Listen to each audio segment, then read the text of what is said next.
रुचिता और उर्वशी दोनों सगी बहनें होती हैं। उर्वशी रुचिता से उम्र में छोटी होती है। बचपन में ही दोनों ने अपने माता पिता को खो दिया था, जिसके बाद रुचिता ने ही लोगों के घरों में झाड़ू पोछा करके उर्वशी को संभाला। उर्वशी, ये लो, मैंने तुम्हारे लिए ये सुंदर सा ड्रेस लाई हूँ। ये रंग तुम पर बहुत अच्छा लगेगा, है ना? ओह गॉड, ये क्या बकवास ड्रेस उठा लाई हो तुम रुचिता। सच में तुम ना गरीब और गंवार दोनों ही हो। तुम्हें ना तो पैसों के सेंस है, ना ही फैशन का। लेकिन उर्वशी, जस्ट शट अप, मुझे तुमसे कुछ नहीं चाहिए। रुचिता खून पसीना एक करके इतनी मेहनत करती और उर्वशी को संभालती, लेकिन फिर भी उर्वशी को किसी भी चीज की कीमत नहीं होती। उर्वशी की पढ़ाई पूरी हो, इसीलिए रुचिता ने अपनी पढ़ाई छोड़ दी और काम करने लगी।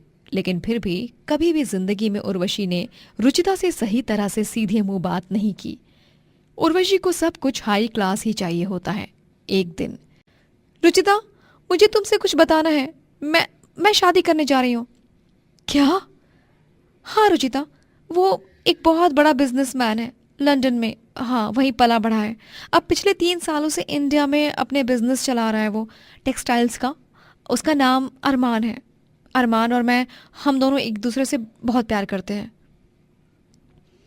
उर्वशी की ये बात सुनकर रुचिता खुश तो थी, लेकिन उसके मन में कुछ बातें उसे सताए जा रही थी। मुबारक हो उर्वशी, लेकिन ये अरमान और तू एक दूसरे को कहाँ मिले, कैसे मिले और प्यार कब हुआ?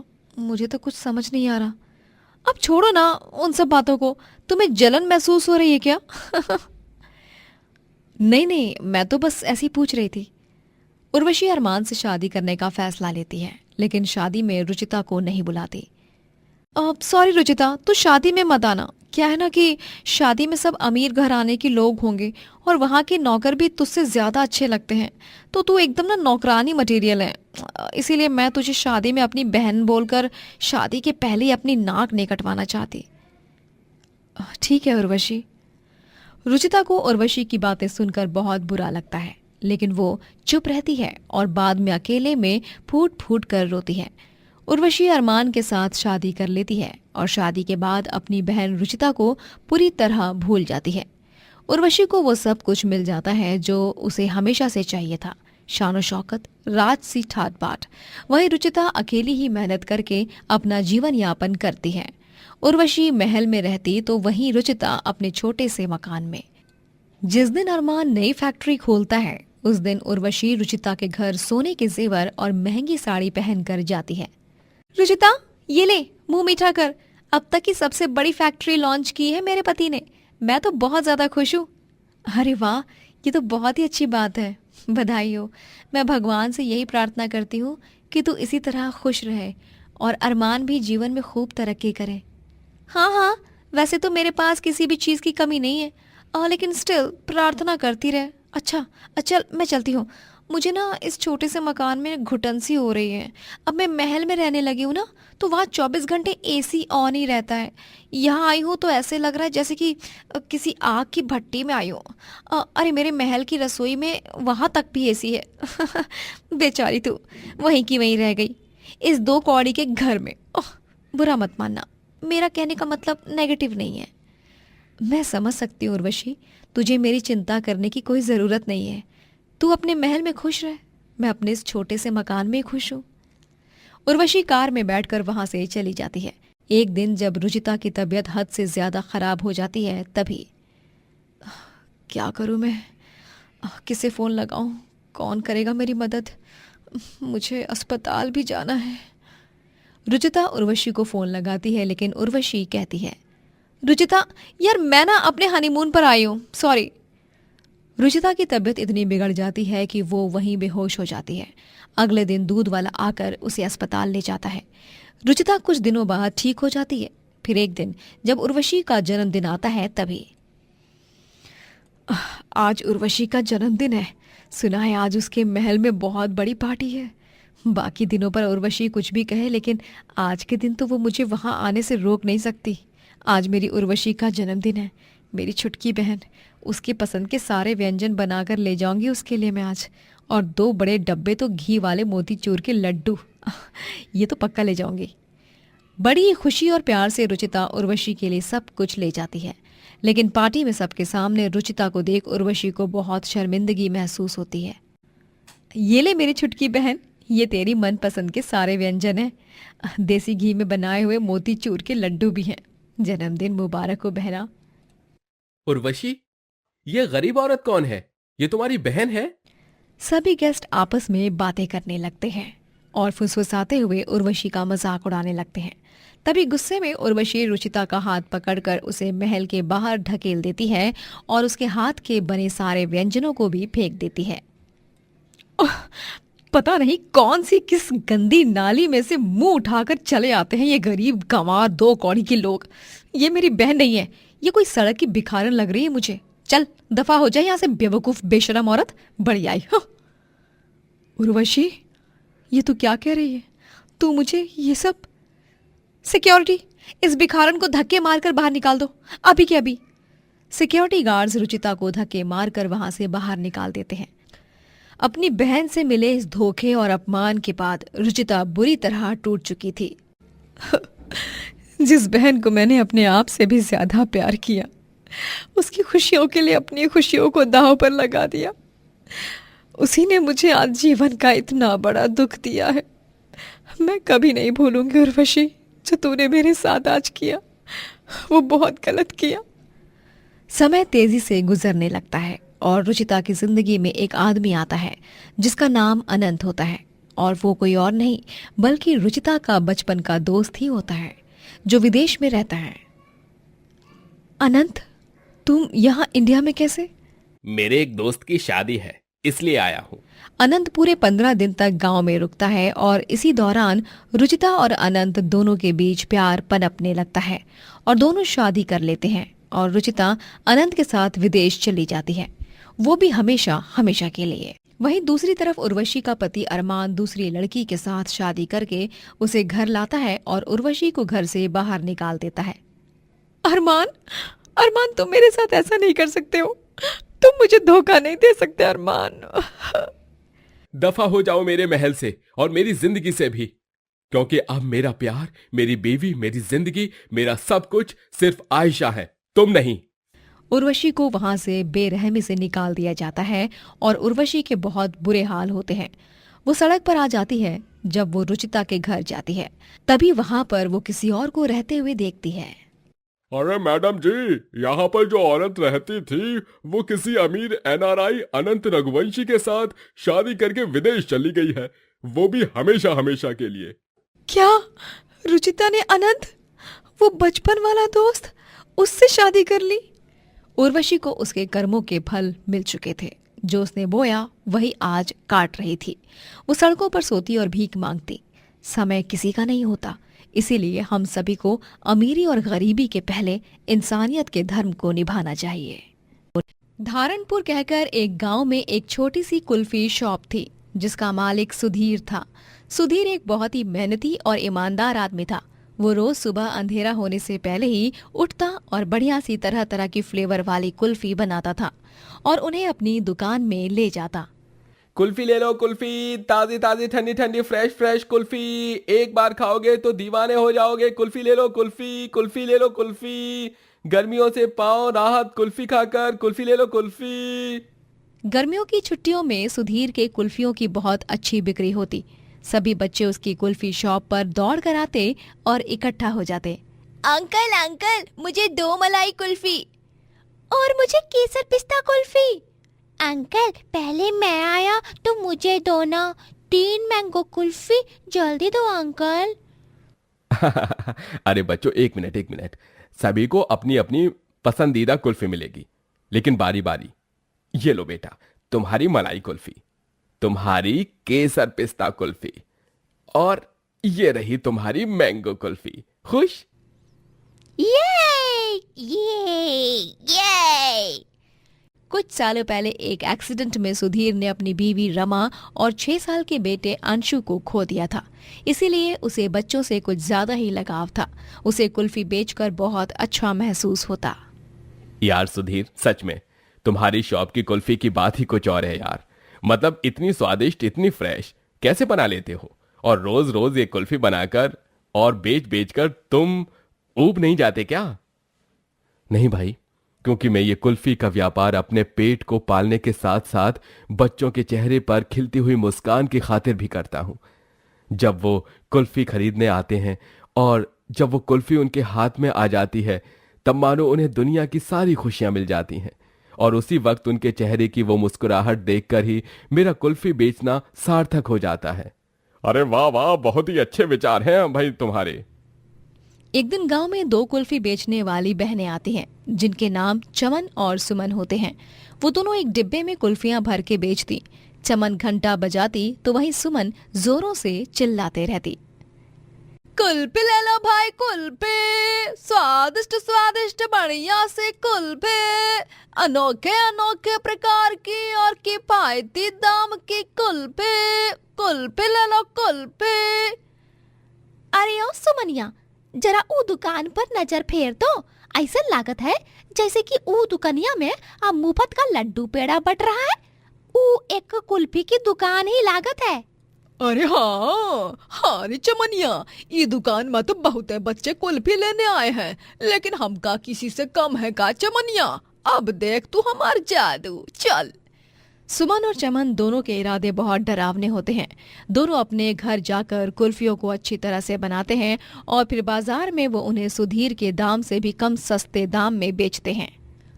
अब देखना, वो कुल्फी वाले से भी कम दाम में कुल्फी बेचकर सारे ग्राहक हमारे पास ही आएंगे, बिल्कुल किसी चुंबक की तरह। कारी चमनिया, है ना तेरी बहिनिया एकदम होशियार? हाँ सुमनिया, तोरा तो कौनो जवाब ही नहीं रे, तू तो एकदम लल्लन टाप है। सुमन और चमन अगले दिन से ही गांव में सुधीर के कुल्फी शॉप के ठीक सामने कुल्फी बेचने लगती हैं, और वो भी बहुत ही सस्ते दाम में। कुल्फी ले लो कुल्फी, केवल 2 ही रुपए की कुल्फी। बच्चा लोगन, इस सुनहरा चानस को मिस मत करना। आओ आओ, मस्त मस्त डिंग चैक और मजेदार कुल्फी खाओ। चमनिया और सुमनिया की कुल्फी, टिंग टिंग टिडिंग। वाओ, सिर्फ 2 रुपए की कुल्फी, वो भी इतनी टेस्टी लग रही है। चल पिंकू, हम तो उन दीदियों की कुल्फी खाएंगे। हाँ यार, यहाँ जितने पैसे में हम एक कुल्फी खा रहे हैं, वहाँ उतने ही पैसों में हम 3 से 4 कुल्फी खा सकेंगे। हाँ अरे बच्चों, लेकिन मेरी बात तो सुनो। सभी बच्चे सुधीर की कुल्फी शॉप को छोड़कर सुमन और चमन के पास कुल्फी खरीदने चले जाते हैं। आते भी क्यों ना, जब सस्ते में कुल्फी मिल रही हो तो बच्चे तो उसी को खाने जाएंगे। चमन और सुमन दोनों 2 हफ्तों तक सस्ते दाम में कुल्फी बेचकर बहुत पैसे कमा लेती हैं। लेकिन एक दिन सुधीर को उन दोनों पर शक होता है। ये चमन और सुमन की कुल्फियों में जरूर कुछ तो गड़बड़ है, वरना 2 रुपए में कुल्फी बेचकर इन्हें क्या मुनाफा होता होगा। कुछ तो बात है जिसकी जांच पड़ताल तो मुझे करनी होगी। मैं आज इन दोनों के घर पर इनका पीछा करूंगा और तभी मुझे इनके इस सस्ते कुल्फी बेचने के पीछे का राज पता चल जाएगा। सुधीर उस शाम चमन और सुमन का पीछा करता है और जब वो उनकी खिड़की से झांकता है तभी उसे पता चलता है कि वो गंदे कीड़े वाली कुल्फी बनाकर बेच रही हैं और बच्चों की जान के साथ खिलवाड़ कर रही हैं। वो भयावह दृश्य देखकर सुधीर के रोंगटे खड़े हो जाते हैं। हे भगवान, ये क्या? इसका मतलब ये है कि ये दोनों लालची बहनें नन्हे मासूम बच्चों की जान के साथ खिलवाड़ कर रही हैं, ये जहरीले कीड़े वाली कुल्फियां बेचकर। नहीं, मुझे इनकी असलियत पूरे गांव के सामने लानी होगी। हाँ।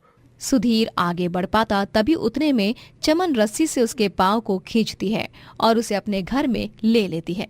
वो दोनों बहनें उसे रस्सी से बांध लेती हैं और उस पर हंसने लगती हैं।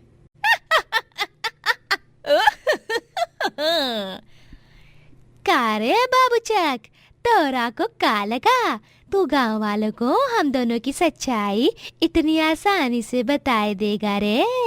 अरे थोड़ा ड्रामा, थोड़ा ट्विस्ट तो होना ही चाहिए ना जिंदगी में। और लल्लू कुल्फी वाले, अपनी कानपुर लाइन को ठीक से खोलकर सुन ले।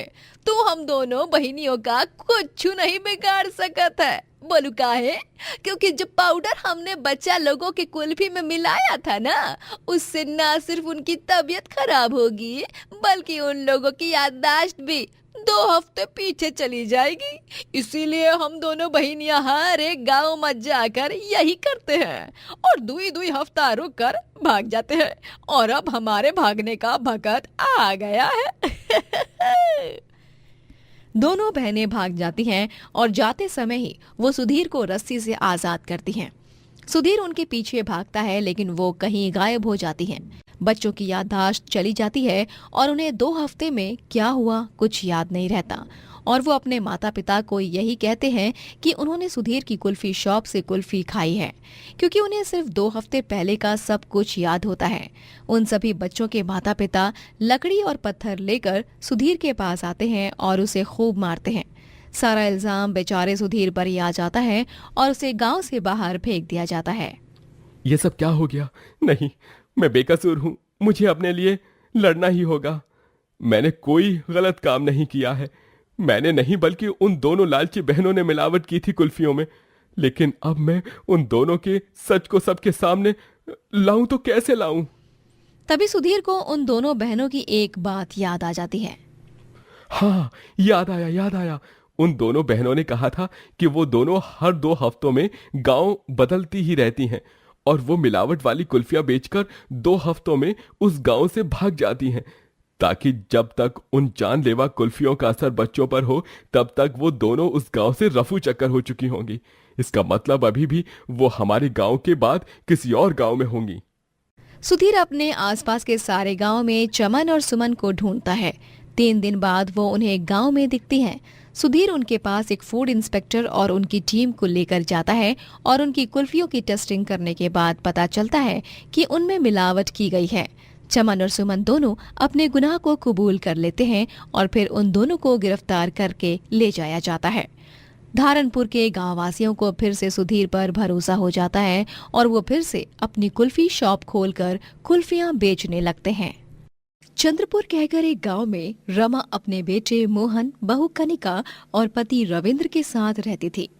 एक दिन एक दुर्घटना में रविंद्र की मौत हो जाती है, जिसके बाद मोहन और कनिका रमा के नाम की भी सारी प्रॉपर्टी हड़प कर उसे घर से बाहर निकाल देते हैं। ये तुम दोनों ने अच्छा नहीं किया। मोहन बेटा, कनिका बहू, मैं अब कहाँ जाऊंगी? रविंद्र जी के अलावा तो मेरा इस दुनिया में कोई था भी नहीं। तुम दोनों ही थे, लेकिन तुम दोनों ने भी इतना बड़ा धोखा दे दिया। अरे माँ, क्यों दिमाग खा रही हो? जाओ ना यहाँ से। अब हम आपको एक फूटी कौड़ी तक नहीं देने वाले हैं और ना ही हम आपको इस घर में रहने देंगे। चलो चलो निकलो अब यहाँ से। ये हमारा घर है, कोई रंगमंच नहीं जो आपका तमाशा देखते रहे हम। हाँ। कनिका अपनी सास के मुंह पर ही घर का दरवाजा बंद कर देती है। रमा अपने सामान को उठाकर इधर उधर भटकने लगती है। बारिश आने लगती है, इसीलिए वो ग्राउंड के एक बड़े से पाइप में जाकर बैठ जाती है। वो बेचारी बहुत रोती है। इतनी तेज बारिश हो रही है, मैं अब क्या करूं? कहाँ जाऊं? मुझे तो कुछ समझ नहीं आ रहा। रविंद्र जी, देखिए, जिस बेटे को हमने इतना पाल पोस कर बड़ा किया, आज उसने मेरे साथ क्या किया। खुद का घर होकर मैं आज इस बारिश में पाइप में छुप कर बैठी हूँ। रमा बहुत दुखी हो चुकी थी। वो अब रोज उसी पाइप में रहने लगती है। वो रोड पर लोगों के जूते पॉलिश करने लगती है। तभी एक दिन उसका पड़ोसी शैलेश अपना जूता पॉलिश कराने के लिए रमा के पास आता है। तभी वो रमा को देखकर चौंक जाता है। अरे रामा काकी, आप यहाँ? ये सब क्या से क्या हो गया रामा काकी? मोहन कहाँ है? क्या बताऊं तुम्हें शैलेश बेटा, मोहन ने मुझे घर से बाहर निकाल दिया और मेरे नाम की सारी जायदाद भी हड़प ली। हे भगवान, ये तो बहुत बुरा हुआ। ये लीजिए, ये काकी कुछ पैसे हैं, ये आप रखिए।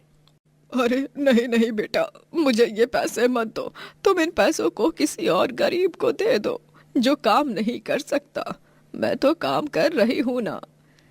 रमा शैलेश के पैसों को नहीं स्वीकारती। वो अब रोजाना लोगों के जूते पॉलिश करती। एक दिन उसकी तबीयत बहुत ज्यादा बिगड़ जाती है और वो पाइप में बुखार से तप रही होती है। तभी वहां नैना नामक एक औरत आती है। काकी, काकी, आप तो बुखार से तप रही हो। ओह गॉड, एक काम कीजिए, आप मेरे साथ मेरे घर पर चलिए। आप यहाँ मत रहिए, मौसम वैसे भी बहुत खराब हो चुका है। नहीं बेटा, मैं रह लूंगी यहाँ। नहीं काकी, आप प्लीज मेरे साथ चलिए। नैना रमा को अपनी कार में बैठाती है और वो उसे अपने घर ले जाती है। नैना के घर पर उसका 16 साल का बेटा पीयूष रहता था और उसका पति अभिनव भी रहता था।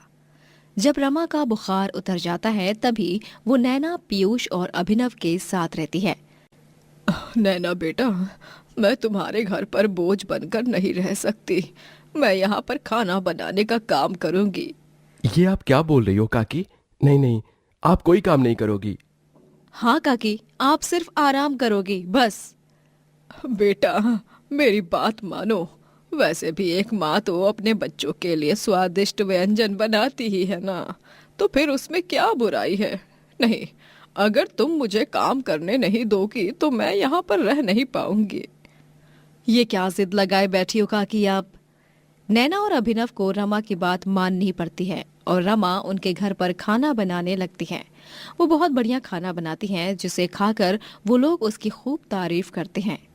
एक दिन जब घर पर नैना और अभिनव नहीं होते हैं तभी पीयूष को बहुत तेज भूख लगती है और वो रमा के पास जाकर उससे कहता है, रमा आंटी, आप मुझे मोमोज बनाकर दो ना प्लीज। मुझे मोमोज खाने की बहुत क्रेविंग हो रही है।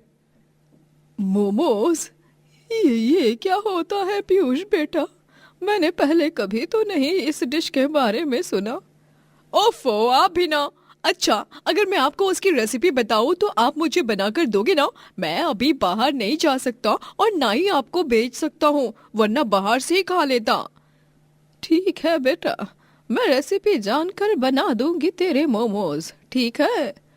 पीयूष रमा को YouTube पर मोमोज की रेसिपी दिखाता है और रमा उस रेसिपी को देखकर मोमोज बनाती है और वो मोमोज खाकर पीयूष बहुत खुश हो जाता है।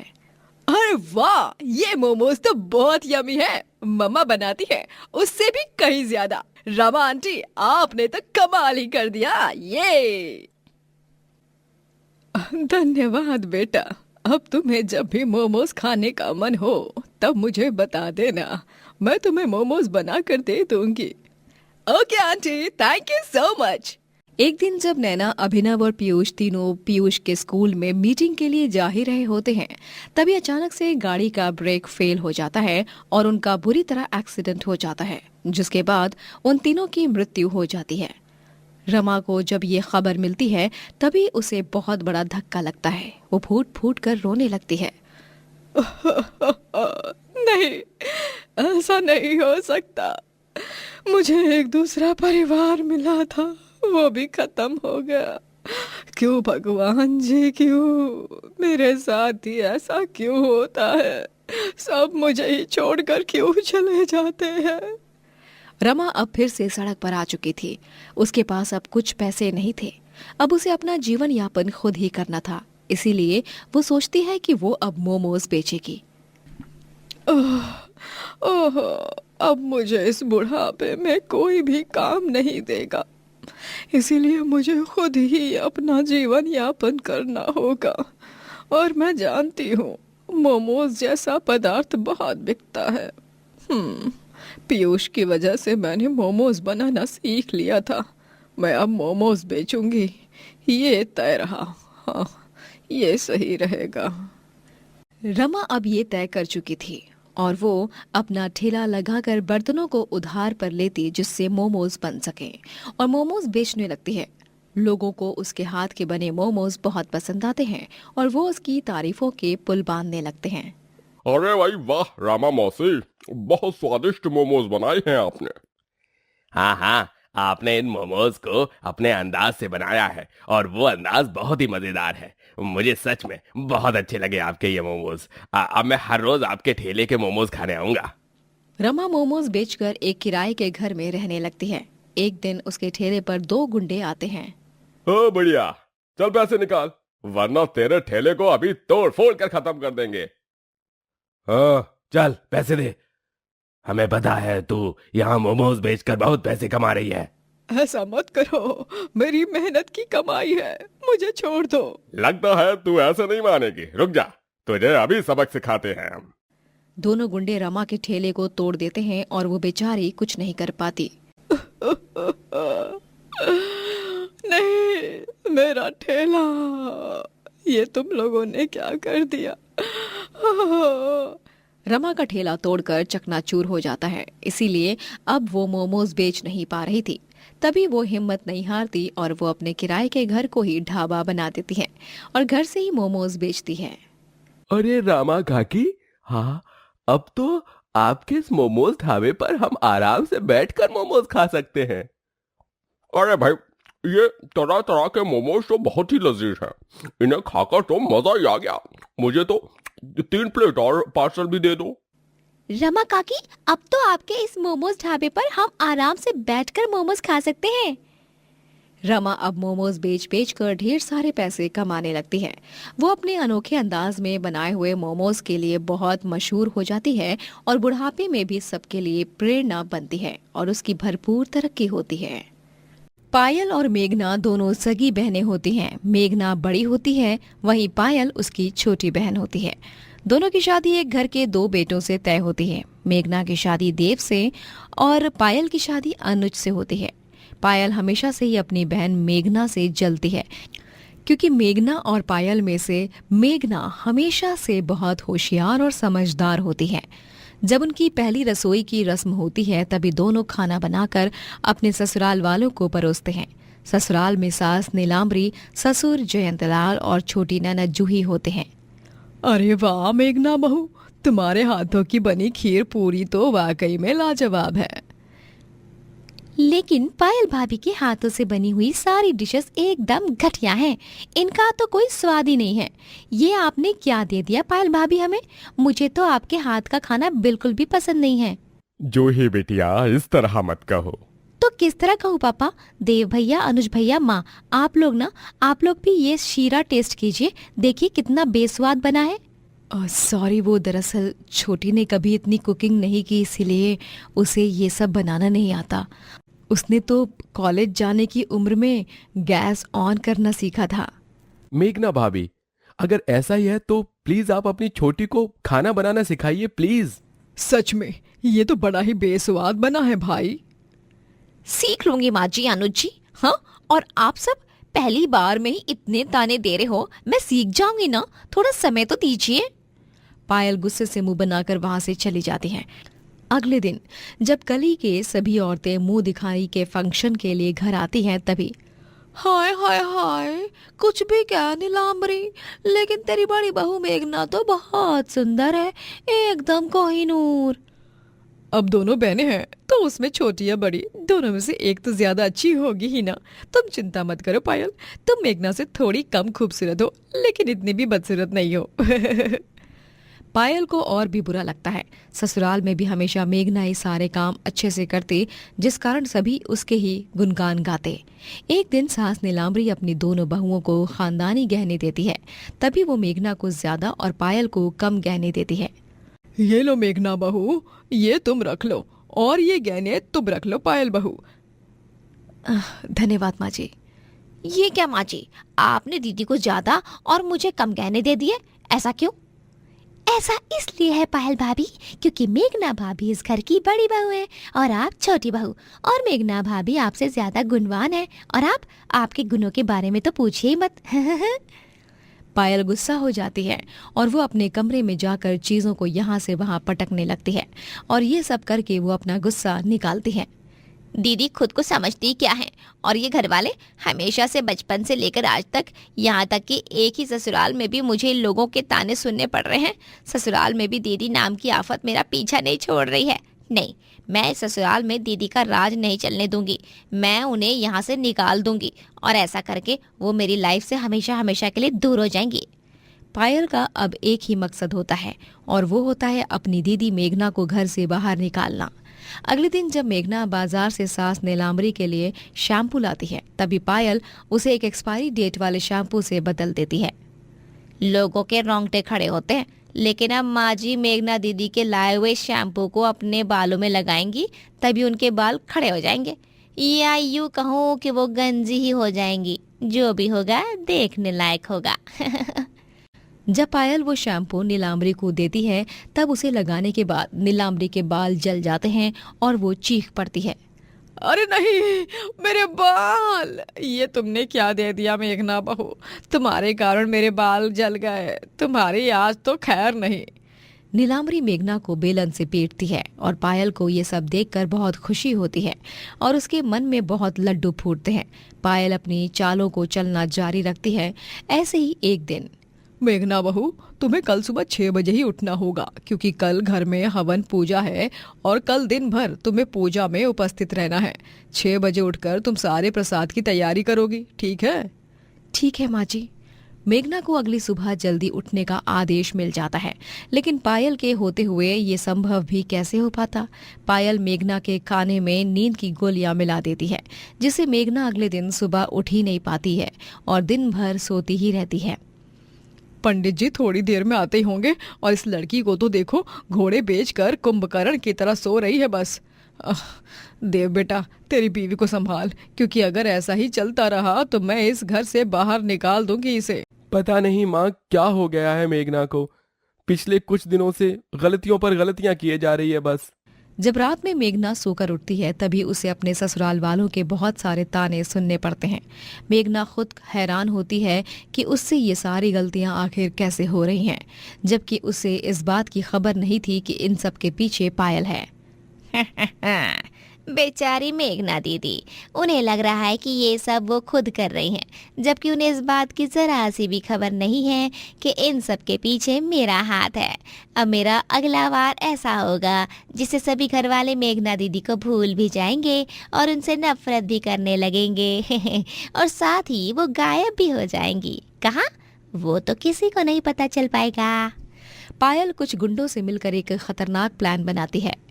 ये लो पैसे, तुम्हें उसे किडनैप करके ले जाना है और उसे खाई में फेंक देना है, ठीक है? ठीक है, लेकिन हमारी जान खतरे में तो नहीं पड़ेगी ना? नहीं, मैं दीदी की हैंडराइटिंग अच्छी तरह से जानती हूँ और मैं उनकी हैंडराइटिंग में एक चिट्ठी लिखूंगी जिसमें मैं ऐसे दर्शाऊंगी कि उन्होंने खुद की मर्जी से भागने का प्लान बनाया है और वो सब कुछ छोड़ छाड़ कर जा रही हैं, इसीलिए क्योंकि उन्हें ये ससुराल और देव भैया बिल्कुल नहीं पसंद। ठीक है मैडम, तो फिर कोई बात नहीं। पायल एक चिट्ठी लिखती है और वो भी मेघना की हैंडराइटिंग में, ताकि सबको लगे कि मेघना अपनी मर्जी से भाग चुकी है। लेकिन रात के अंधेरे में गुंडे गलती से मेघना की जगह पायल को ही किडनैप कर लेते हैं और उसे बेहोश करने जाते हैं कि तभी वहां पर मेघना आ जाती है और वो उन गुंडों को खूब मारती है। क्यों रे कमीनो, निकलो यहाँ से। और तू छोटी, तुझसे ये उम्मीद नहीं थी। तुझे क्या लगा मुझे कुछ पता नहीं चलेगा? मुझे सब पता है। तेरे ही पति अनुज ने तुझे गुंडों से बात करते हुए पकड़ लिया था और उसने हम सबको बताया। पायल, तुमने ये जो कुछ भी किया है मेघना भाभी के साथ, वो बहुत गलत किया है और मैं तुम्हें उसके लिए माफ नहीं करने वाला। अरे माफी तो क्या, पायल बहू को तो इस घर से बाहर निकाल देना चाहिए। हाँ, चलो निकलो अभी के अभी। मुझे माफ़ कर दीजिए आप सब, मैंने दीदी के साथ बहुत गलत किया है, लेकिन हमेशा से सभी दीदियों और मेरी तुलना में मुझे दीदी से कम मानते रहे, इसीलिए मेरी दीदी के प्रति प्यार नफरत में बदल गया। अगर तू ऐसा सोच रही है तो तू बहुत गलत है पायल बहू।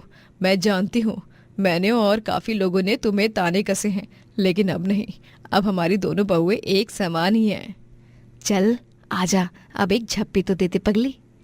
पायल और मेघना दोनों बहनें एक दूसरे के गले लगती हैं और उस दिन के बाद दोनों बहनें अपने एक ससुराल में खुशी खुशी रहने लगती हैं। राजनपुर कहकर एक गांव में भानु गोले वाले का गोला बहुत मशहूर होता है। वो चौक पर अपना ठेला लगाकर तरह तरह के गोले बेचा करता है। वो एक बहुत ही नेक और ईमानदार व्यक्ति होता है। गोला ले लो गोला, गर्मी में अब मिलेगी ठंडी ठंडी राहत। कई सारे स्वादिष्ट फ्लेवर्स वाला गोला, खस, काला खट्टा, ऑरेंज, आम, जलजीरा और कई फ्लेवर्स। गोला ले लो गोला, भानु गोला वाला, आइए आइए आइए। अरे वाह वाह भानु भाई साहब, इस गोले का स्वाद तो एकदम मजेदार है। एकदम से ऐसा लग रहा है कि रेगिस्तान से बर्फीले पहाड़ों में आ गए हैं इस बर्फ के गोले को खाकर। हाँ हाँ, इसकी चुस्की लेने का आनंद ही कुछ और है, और ऐसा आनंद सिर्फ भानु गोला वाले के गोले में ही मिल सकता है। हम तो तुम्हारे गोले के बहुत बड़े फैन हैं। भानु की बीवी का कुछ सालों पहले ही देहांत हो चुका था, जिसके बाद वो अकेले ही अपने बेटे को संभालता है और उसकी देख रेख करता है। उसके बेटे का नाम अभीर होता है। भानु बहुत शिद्दत से गोला बनाता था और बेचता था। वो गांव में इकलौता गोला बेचने वाला था। एक दिन जब वो गांव से शहर ऐसे ही सैर करने जाता है, तभी देखता है कि कई सारे लोग गोला, शरबत, खाद्य पदार्थ और बाकी बेचने वाली चीजों में मिलावट कर रहे हैं और खुद की जेब का पैसा बचा रहे हैं। ये देखकर भानु के मन में भी लालच जाग जाता है। अरे वाह, ये तो खुद का कम निवेश करके इतने पैसे कमा रहे हैं और मैं इतनी शिद्दत से गोला बेचता हूं और कम मुनाफा ही पाता हूं। ये यहाँ के गोला और शरबत वाले तो अपने गोला में ये बनावटी रंगों का इस्तेमाल कर रहे हैं, जिसमें कम खर्चा लगता है और सस्ते दाम में ही हम ग्राहकों को उल्लू बनाकर ढेरों पैसे कमा सकते हैं। भानु उन हानिकारक बनावटी रंगों को खरीदता है और वो उन्हें अपने साथ गांव ले जाता है। गांव ले आने के बाद भानु उन रंगों के रंगीन गोले बनाकर गांव में बेचने लगता है और अपने गोले बेचने का दाम पहले से भी कम कर देता है। पैसे कमाने का लालच में भानु अपनी ईमानदारी को भूल जाता है और इस गलत राह पर निकल पड़ता है। रंग बिरंगे अलग अलग प्रकार के फ्लेवर्स वाले गोले, आइए आइए गोला खाइए, अब पहले से भी सस्ते और किफायती दाम में। अरे वाह भानु भैया, ये रंगीन गोला तो और भी टेस्टी है। आहा पेट में ठंडक और जीभ पर मजेदार स्वाद। और क्या चाहिए इस भयंकर गर्मी में, हाँ हाँ भाई साहब, एकदम सही बात कही आपने तो। अरे मुझे तो ये नारंगी और ये लाल वाला गोला दे दो भाई, और हाँ, बर्फ एकदम चूर चूर कर डालना, मजा आता है तभी। ठीक है जी। भानु जब घर लौटता है तब अभीर उससे कहता है, क्या पापा पूरे गांव में बांट दिया सस्ते गोले और मुझे चखने भी नहीं दिया? मैंने सुना है कि आपका नया जो स्टाइल वाला गोला है वो बहुत ही स्वादिष्ट और मजेदार है। जरा मैं भी तो चख कर देखूं। नहीं अबीर बेटा, तू भूल कर भी कभी वो गोला मत चखना। तुझे मेरी कसम, जिस दिन तूने वो चख लिया, समझ जाना मैं भी तेरी माँ के पास चला गया। लेकिन क्यों पापा? आप पूरे गांव में बेच रहे हो इतने सारे, इतने सस्ते दाम में, इतना यमी यमी गोला, और मुझे नहीं दे रहे हो। जाओ, मैं आपसे बात ही नहीं करूंगा अभी। बेटा, मेरी बात समझने की कोशिश कर। कुछ सवाल ऐसे होते हैं जिनके जवाब मैं तुझे नहीं दे सकता बेटा। जाने दो पापा, मुझे आपसे बात नहीं करनी, मतलब नहीं करनी। इतना कहकर अभीर गुस्सा होकर वहां से चला जाता है। तभी भानु अपने आप से कहता है, कोई बात नहीं बेटा, तुझे रूठना है तो रूठ जा, लेकिन तुझे मैं मेरा मिलावट वाला गोला कभी भी चखने नहीं दूंगा, क्योंकि उसमें मैं हानिकारक रंगों की मिलावट करता हूं, जो सस्ते दाम में मैंने शहर से खरीद कर लाई हैं। उनके कारण तेरी तबीयत बहुत खराब होगी। यहां तक ज्यादा सेवन करने से जान भी खतरे में जा सकती है। भानु का लालच दिन ब दिन बढ़ता जा रहा था। उसे पैसों के आगे कुछ नजर नहीं आ रहा था। वो गांव के गरीब मासूम लोगों की जान के साथ खिलवाड़ कर रहा था। वहीं गांव में धीरे धीरे सभी लोगों की तबीयत खराब होने लगती है और सभी को एक ही बीमारी होती है, और वो होती है फूड पॉइजनिंग। पहले तो किसी को भानु गोला वाले पर इतना शक नहीं होता, लेकिन उसके बेटे अभीर को उस पर शक हो जाता है, क्योंकि भानु रोज गोला अकेले एक कमरे में बनाया करता है। एक दिन भानु के उस कमरे में जाने से पहले ही अभीर उसमें चला जाता है और वो एक अलमारी के पीछे छिप जाता है। तभी वो अपने पिता भानु को थोड़ी देर बाद वहां आकर गोला बनाते हुए देखता है, और फ्लेवर्स बनाते वक्त भानु हार्मफुल केमिकल्स वाले रंगों को बर्फ में मिक्स करता है, और ये देखकर अभीर चौंक जाता है। अभीर को देख जाता है कि उन रंगों के पैकेट पर लिखा होता है हार्मफुल फॉर हेल्थ। हे भगवान, पापा इतना बड़ा धोखा कर रहे हैं सभी की जिंदगियों के साथ। ये तो हार्मफुल केमिकल्स वाले फूड कलर्स हैं, जिनका सेवन करने से तो लोगों की जान को खतरा हो सकता है। अच्छा, तभी अब मैं समझा कि गांव में जो सभी को फूड पॉइजनिंग हो रही है वो क्यों हो रही है। उन सभी को पापा का गोला खाने के कारण ही फूड पॉइजनिंग हुई है। मुझे तो कुछ करना पड़ेगा। मैं पापा को यूं लोगों को बीमार करने नहीं दे सकता। सोच अभी सोच, कुछ तो सोच। अभीर तय करता है कि वो अब अपने पिता को सबक सिखा कर ही रहेगा।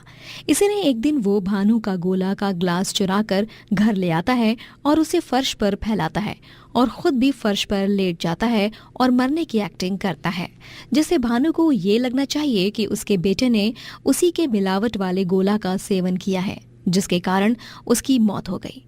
जब भानु घर आता है और अभीर को फर्श पर लेटा हुआ देखता है, तभी उसके पैरों तले जमीन खिसक जाती है। नहीं, मेरा बेटा, ये नहीं हो सकता। अभीर, अभीर, लगता है इसने गोला खा लिया। नहीं, मेरे बेटे की जान नहीं जा सकती। अभीर, अभीर, अभीर, उठना बेटा। अभीर, ये मैंने क्या कर दिया? मुझे माफ कर दो ईश्वर, मुझसे बहुत बड़ी गलती हो गई। कहाँ मैं एक ईमानदार गोला बेचने वाला था और कहाँ लालच में आकर मैंने एक लालची गोला वाला बन गया।